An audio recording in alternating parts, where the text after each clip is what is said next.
Next point is terrestrial radiation. Terrestrial radiation के बारे में हम डिस्कस करते हैं। The insolation received by the earth is in the short waves forms and heat up its surface. इसके बारे में क्या आएगा कि जो सन के अकॉर्डिंग जो रेडिएशन हम रिसीव करते हैं अर्थ सरफेस पे, वो किसके अकॉर्डिंग करेंगे, हम शॉर्ट वेव्स में हम रिसीव करते हैं। In which waves we receive the radiation from the sun, so we receive the radiation from the sun in the short waves. This energy heat up the atmosphere from below and it is known as terrestrial radiation. It means ये क्या करता है, heat radiation के through क्या करता है, atmosphere को गर्म करता है, हॉट करता है. So this is known as terrestrial radiation. The earth after being heated itself become a radiating body.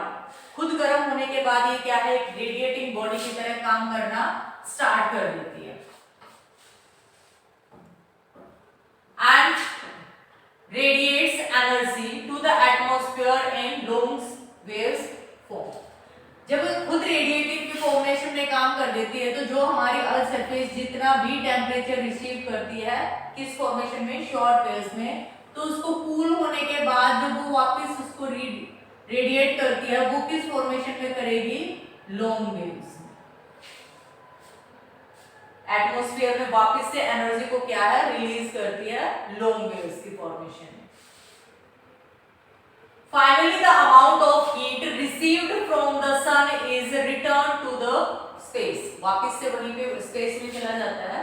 Thereby maintaining constant temperature at the Earth's surface and in the atmosphere. By this way we can say that our Earth is maintain the heat. Okay. अगर हमारी जो अर्थ है वो उसको वापस से temperature को radiate ना करे और कंटिन्यू उसको रिसीव ही करती जाएगी, it means our earth receive so much temperature that nothing can be survive here. यहाँ पे कोई भी चीज सर्वाइव नहीं कर सकती. Reason is that our earth react like a radiate. वो रेडिएशन को क्या करती है, रिएक्ट करती जाती है, रिलीज करती जाती है इन the atmosphere. That's why it will be able to balance the heat. अपनी हीट को क्या है, बैलेंस करने में वो सक्सेसफुल है. Ocean currents driven by the surface winds also transfer heat by advection from the tropical to the polar latitudes. इसके according क्या है कि जो हमारी करंट्स हैं वो भी इसको इफेक्ट करते हैं. किस तरीके से, जब वो मूव करता है जो हमारा ओशियनिक एरिया है, तो सपोज करो कि यह हमारी हॉट करंट है. हॉट करंट के अकॉर्डिंग क्या जाएगा, जो वाटर को ये आगे की तरफ फॉरवर्ड करती है, तो जिस तरफ वो फॉरवर्ड करेगी तो उस एरियाज में भी क्या हो जाएगा, टेम्परेचर इंक्रीज होना स्टार्ट हो जाएगा. नेक्स्ट पॉइंट हमारे पास गिवन है, heat budget of the planet earth. हमारे अर्थ प्लेनेट का जो हीट बजट है उसके according the earth maintains its temperature because the amount of heat received by the earth in the form of insolation equal to the amount of the heat lost by it through terrestrial radiation. अब यहाँ पे two things given है हमारे पास.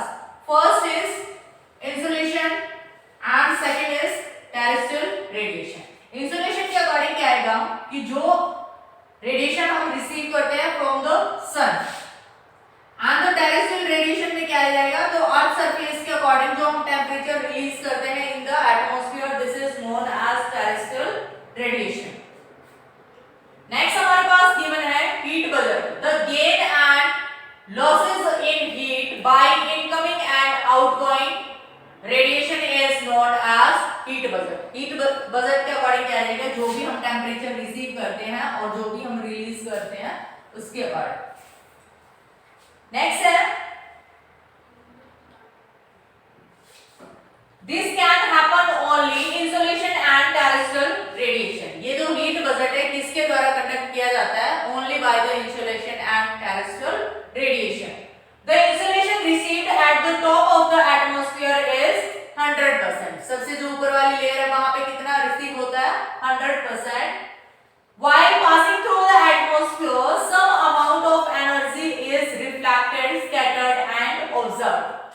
जो हमारे atmosphere की सबसे अपर वाली लेयर है, यहाँ पे जो हमें रेडिएशन मिलता है this is 100%.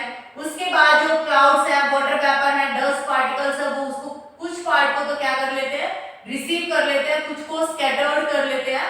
So we receive the lower part of the radiation. Next है only remaining part reaches to the earth. जितना भी पार्ट फिर रिमेनिंग बचता है वही पार्ट हमारे अर्थ सरफेस तक पहुंच पाता है. रफली 35 units are reflected back to space even before reaching the earth surface. 100% receive होता है जिसमें से 35 यूनिट क्या है वापस स्पेस में भेज दिया जाता है, उसको स्कैटर्ड कर दिया जाता है बिना जमीन पे आए या बिना धरती पे पहुंचे. Only 2 units from the snow and ice covered areas of the earth. और 2 units किसके अकॉर्डिंग रिसीव कर ली जाते हैं, जो हमारे स्नो कवर्ड एरियाज है, माउंटेन्स है, always. The remaining 65 units are observed. 14 units within the atmosphere and 51 units by the earth's surface. 65 units observe की जाती है जिसमें से 14 यूनिट्स है वो एटमॉस्फेयर ऑब्जर्व करता है एंड द रिमेनिंग 51 यूनिट्स है वो अर्थ सरफेस उसको रिसीव करता है. नेक्स्ट हमारे पास पॉइंट गिवन है variation in the net heat budget at the earth surface. यानी कि उसमें विभिन्नताएं क्या-क्या हैं. There are variations in the amount of radiation received at the earth surface. Variation है, अगर अलग-अलग भिन्नताएं हैं. Some parts of the earth has surplus radiation. Surplus radiation के अकॉर्डिंग क्या जाएगा कि वहां पे रेडिएशन है वो एक्सट्रीम है. It means there is temperature is high. Some parts of the earth has the surplus radiation balance while the other part has defect. वहां पे क्या होगा, कम होगा. The surplus heat energy from the tropics is redistributed polewise. It means जो polewise है उसका क्या होता है, redistributed होता है. And as its result tropics do not get progressively heated up due to the accumulation of excess heat or the temperature latitudes get permanently frozen due to the essence deflect या loss, we can say that. Okay इसके according हमारे पास क्या आएगा कि जहाँ पे जो heat वाला जो पार्ट है, प्लेन एरियाज हैं, वहाँ पे क्या होगा, मैक्सिमम हीट रिसीव करता है. That's why there is temperature is high and snow covered areas है वहाँ उसको क्या करता है, कुछ मात्रा में रेडिएशन को रिफ्लेक्ट कर देता है and they don't observe all the radiate. That's why here temperature is low.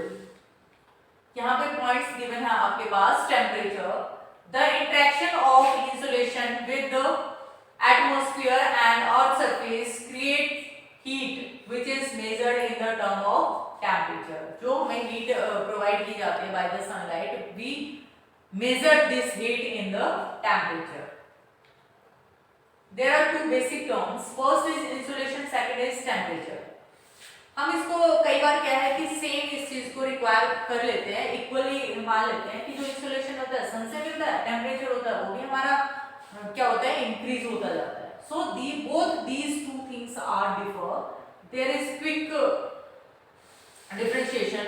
It is the heat energy which makes things hotter. ये हीट एनर्जी है जो चीजों को गर्म बनाता है and it measures the intensity of the heat. ये heat की इंटेंसिटी को मेजर करने के लिए यूज किया जाता है. It is measured in calories. जो इंसुलेशन है वो किसमें मेजर किया जाता है, कैलोरीज में. और जो हमारा टेंपरेचर है वो डिग्री सेल्सियस या फारेनहाइट में इसको मेजर किया जाता है. It is cause the temperature of a body increase when it receive heat.